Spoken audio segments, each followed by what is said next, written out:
ওয়াশিংটনের স্থানীয় সময় সোমবার বেলা ১:১টা ইউক্রেনের প্রেসিডেন্ট ভলোদিমির জেলেনস্কির অপেক্ষায় মার্কিন প্রেসিডেন্ট ডোনাল্ড ট্রাম্প সহ ঊর্ধ্বতন কর্মকর্তারা। এ সময় জেলেনস্কি হোয়াইট হাউসে পৌঁছালে তাকে স্বাগত জানান ট্রাম্প।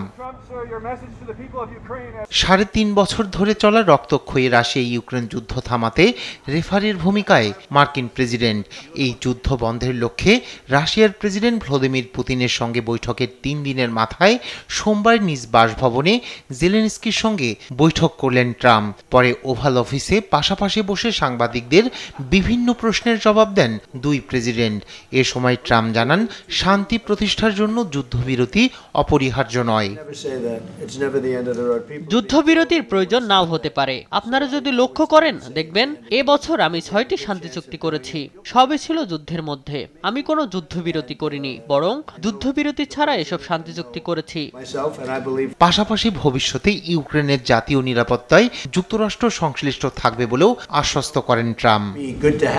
ইউরোপের দেশগুলো সবসময় ইউক্রেনের পাশে থাকবে, কারণ তারা ইউক্রেনকে ইউরোপের অংশ বলে মনে করে। আমরাও তাই মনে করি এবং এ কারণে ভবিষ্যতে ইউক্রেনের জাতীয় নিরাপত্তার সঙ্গে আমরা সংশ্লিষ্ট থাকব। এদিকে মার্কিন প্রেসিডেন্টের সঙ্গে আলোচনা ফলপ্রসূ হয়েছে বলেও এটিকে সেরা বৈঠক বলতে চান না ইউক্রেনের প্রেসিডেন্ট। প্রেসিডেন্ট ট্রাম্পের সঙ্গে খুবই চমৎকার আলোচনা হয়েছে। আমরা স্পর্শকাতর সব বিষয় নিয়ে কথা বলেছি, তবে আমার মনে হয় সেরা আলোচনাটা এখনো বাকি আছে।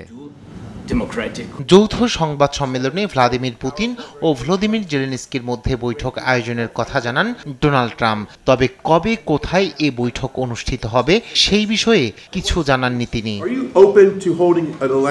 এদিকে বৈঠক উপলক্ষে হোয়াইট হাউসে এসেছেন ব্রিটেন, জার্মানি, ফ্রান্স, ইতালি, ফিনল্যান্ডের রাষ্ট্র ও সরকার প্রধান এবং ইউরোপীয় ইউনিয়ন ও ন্যাটোর শীর্ষ কর্মকর্তারা।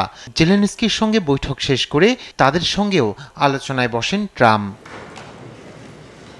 রায়হান কবির শুভ্র, নিউজ ডেস্ক, দেশ টিভি।